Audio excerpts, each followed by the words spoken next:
2026 সালের 5 জুলাই বাংলার আকাশে তখন মেঘের ঘনঘটা। দুপুর ঠিক 12টা বেজে 45 মিনিট। ময়মনসিংহের বুক ছিঁড়ে বয়ে যাওয়া শান্তশিষ্ট 36 বাড়ির কলোনি এলাকা। প্রতিদিনের মতোই সাধারণ মানুষ যে যার কাজে ব্যস্ত ছিলেন। কেউ হয়তো দুপুরের খাবারের প্রস্তুতি নিচ্ছিলেন, কেউ বা জুমার নামাজের পর একটু বিশ্রামের খোঁজ নিচ্ছিলেন। কিন্তু ঠিক তখনই সেই নিস্তব্ধ দুপুরের বুক ছিঁড়ে ভেসে আসে এক পৈশাচিক চিৎকার, একটা তীব্র আর্তনাদ যা মুহূর্তের মধ্যেই পুরো কলোনির বাতাসকে ভারী করে তোলে। কলোনির 4 নম্বর ঘরের বন্ধ দরজার ওপাশ থেকে আসছিল সেই গোঙানির শব্দ। দরজার নিচ দিয়ে তখন গড়িয়ে বের হচ্ছিল তাজা লাল রক্ত। কৌতূহলী মানুষজন যখন ছুটে এসে দরজা ভেঙে ভেতরে ঢোকে, তখন তাদের চোখের সামনে ভেসে ওঠে এক বিভৎস দৃশ্য। ঘরের মেঝেতে রক্তের পুকুর, আর সেই রক্তের মাঝে ছটফট করছে 40 বছর বয়সী এক ব্যক্তি। নাম তার মিজানুর রহমান রুবেল। এলাকার মানুষ যাকে এক নামে চেনে কাইল্লা রুবেল বলে। তার শরীরে একাধিক জায়গায় ধারালো অস্ত্রের আঘাত। রুবেলকে তার নিজের ঘরের ভেতরেই অত্যন্ত নৃশংসভাবে পশুর মতো জবাই করে হত্যা করা হয়েছে। তার শরীরের একাধিক জায়গায় ধারালো অস্ত্রের আঘাত। খবর পেয়ে যখন পুলিশ ঘটনাস্থলে পৌঁছায়, তখন চারপাশের মানুষ ভয়ে থরথর করে কাঁপছে। কিন্তু এই গল্পের আসল রোমাঞ্চ আর রহস্য তো ঠিক এই জায়গা থেকেই শুরু হয়। পুলিশ যখন তদন্তে নামে এবং স্থানীয়দের জিজ্ঞাসাবাদ করতে শুরু করে, তখন তারা এমন এক তথ্য পায় যা শুনে খুদ তদন্তকারী কর্মকর্তাদেরও কপালে চিন্তার বাজ পড়ে যায়। খুনিরা কোনো পেশাদার ডাকাত দল ছিল না, ছিল না কোনো ভাড়াটে কিলার। রুবেলকে যারা এভাবে কুপিয়ে আর জবাই করে মেরেছে, তারা অন্য কেউ নয়, সেই বাড়ির মালিকের 4 জন আপন ভাই, রহমত, জনি, রকি আর ইমরাজ। 4 ভাই মিলে একসঙ্গে একজোট হয়ে এই হত্যাকাণ্ড ঘটিয়েছে। কিন্তু কেন কেন 4টা যুবকের মনে একটা মানুষের প্রতি এতটা ক্ষোভ, এতটা অন্ধ আক্রোশ জন্ম নিল যে তারা আইন কানুন জেল পাশের তোয়াক্কা না করে ভরা দুপুরে একটা মানুষকে পশুর মতো কেটে ফেলল। ঘটনার ঠিক কয়েক মিনিটের মাথায় পুরো এলাকায় দাবানলের মতো একটা খবর ছড়িয়ে পড়ে। চারদিকে রটে যায় ভাড়াটিয়া রুবেল নাকি এই 4 ভাইয়ের আপন মাকে দর্শন করেছে, আর মায়ের সেই চরম অপমানের প্রতিশোধ নিতেই 4 ভাই মিলে রুবেলকে দুনিয়া থেকে সরিয়ে দিয়েছে। সমাজ, সামাজিক যোগাযোগ মাধ্যম আর সাধারণ মানুষের মুহূর্তের মধ্যে এই 4 ভাইয়ের পক্ষে কথা বলতে শুরু করে। সবাই ভাবতে শুরু করে, আইন যাই বলুক, ছেলেরা মায়ের ইজ্জতের বদলা নিয়েছে। কিন্তু অপরাধ জগতের গল্প কি আসলেই এত সরলরেখায় চলে? এই 4 ভাইয়ের দাবির পেছনে কি আসলেই কোনো সত্য লুকিয়ে আছে কিনা তা দেখতে হলে অবশ্যই আমাদের এই গল্পের শেষ পর্যন্ত যেতে হবে। কুৎসিত এবং অন্ধকারের সত্য আজ আমরা এই তদন্তের প্রতিটি পাতা উল্টে উল্টে দেখব আসলে সত্যতা কি রয়েছে। চলুন ঘটনার একটু গভীরে যাওয়া যাক। আসসালামু আলাইকুম, আমি রাকিব আপনাদের সাথে আছি নতুন একটা কেস নিয়ে, দ্য রুবেল মার্ডার কেস।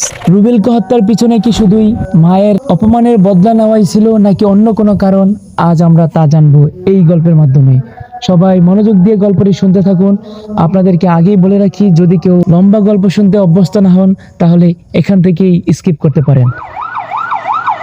আর যারা এইরকম থ্রিলার এবং সাসপেন্স টুইস্ট শুনতে পছন্দ করেন, তারা অবশ্যই গল্পটি মনোযোগ দিয়ে শুনবেন এবং সাথে সাবস্ক্রাইব করে বেল আইকন বাজিয়ে রাখুন, যাতে পরবর্তী গল্পটি চলে যায় আপনার কাছে। পুলিশ প্রাথমিকভাবে যখন বাড়ির মালিক পারুল বেগমকে উদ্ধার করে, তখন তার শরীরেও কিছু আঘাতের চিহ্ন ছিল। স্থানীয় মানুষজন পুলিশকে জানায়, রুবেল দীর্ঘদিন ধরেই এই বাড়ির ভাড়া থাকতেন, কিন্তু গত কয়েক মাস ধরে তার আচরণ ভালো ছিল না। ঘটনার দিন দুপুরে পারুল বেগম যখন ঘরে একা ছিলেন, তখন নাকি রুবেল ওত পেতে থেকে তার উপর চড়াও হয় এবং তাকে পাশবিকভাবে নির্যাতন ও দর্শন করে। আর ঠিক এই দৃশ্যটি দেখে ফেলে পারুল বেগমের ছেলেরা। নিজের জন্মদাত্রী মায়ের এই অবস্থা দেখে যে কোনো সন্তানের মাথা ঠিক থাকার কথা নয়। 4 ভাই ধারালো রামদা এবং কিছু ছুরি নিয়ে রুবেলের ঘরে চড়াও হয়। রুবেল পালানোর চেষ্টা করেও পারেনি। ঘরের দরজা আটকে তাকে কোপানো হয় এবং সবশেষ গলা কেটে তার মৃত্যু নিশ্চিত করা হয়। প্রথম দেখায় এই ঘটনাকে একদম পরিষ্কার একটি অনার কিলিং বা প্রতিশোধের মামলা বলে মনে হচ্ছিল, কিন্তু ময়মনসিংহের কোতোয়ালি থানা পুলিশ এবং পরবর্তীতে যখন PBI police bureau of institute এই মামলায় দায়িত্ব নেয়, তখন অভিজ্ঞ তদন্তকারী কর্মকর্তারা ক্রাইম সিনে এমন কিছু অসঙ্গতি লক্ষ্য করেন যা তাদের খটকা বাড়িয়ে দেয়। প্রথম খটকা, যদি একটি তাৎক্ষণিক ক্ষোভের ঘটনা হয় তবে চার ভাইয়ের কাছে একই সাথে এতটা ধারালো অস্ত্র কিভাবে এলো? দ্বিতীয় খটকা ছিল মেডিকেল রিপোর্টের প্রাথমিক আলামত কেন লোকমুখে ছড়ানো দাবির সাথে মিলছে না। পিবিআই এর চৌকস অফিসাররা বুঝতে পারেন এই মামলার ভেতরে এমন একটা বড় টুইস্ট লুকিয়ে আছে যা সাধারণ মানুষের চোখের আড়ালে রয়ে গেছে। তদন্তের জাল এবার আরও গোলা হতে শুরু করে যখন পিবিআই নিহত রুবেলের ব্যাকগ্রাউন্ড বা অতীত ইতিহাস ঘাঁটতে শুরু করে, আর এখানেই উন্মোচিত হয় এই গল্পের প্রথম বড় টুইস্ট। নিহত মিজানুর রহমান রুবেল ওরফে কাল্লা রুবেল কোনো সাধারণ নিরীহ ভাড়াটিয়া ছিলেন না।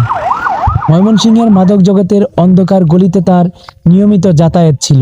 পুলিশের ডায়েরি আর ওল্ড রেকর্ডস ঘাঁটতেই বেরিয়ে আসে চাঞ্চল্যকর সব তথ্য।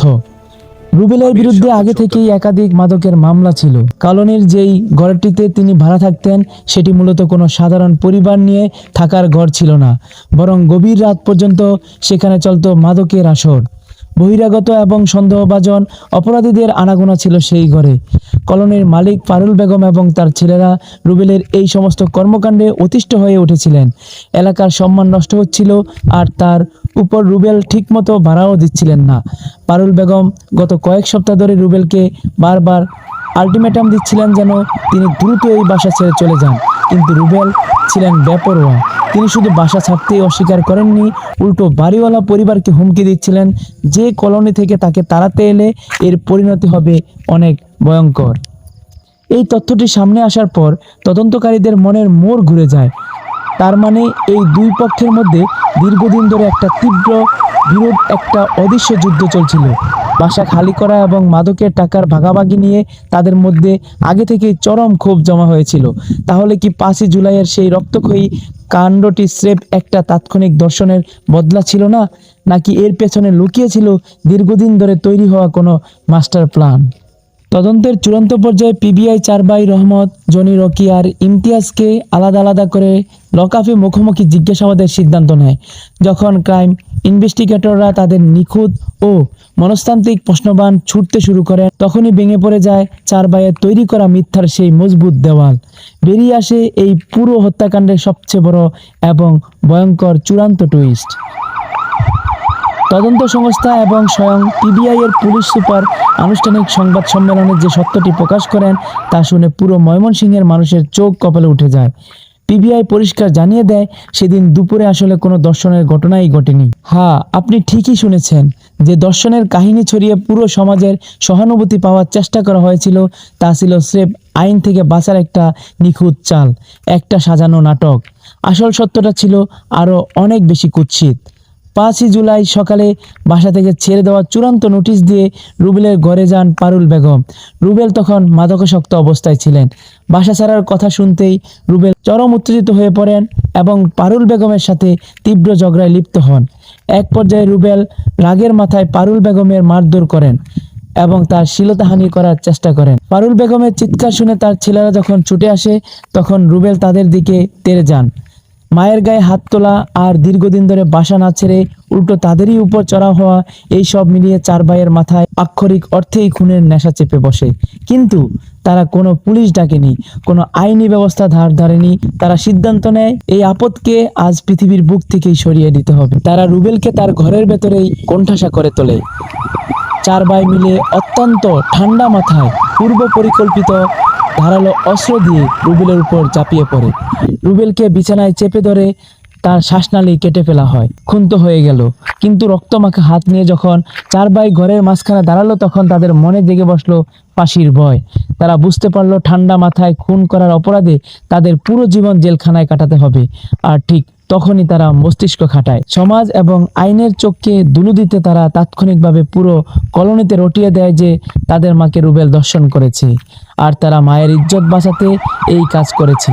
তারা জানতো এই কথা ছড়ালে সমাজ তাদের খুনি নয় বরং বীর হিসেবে দেখবে।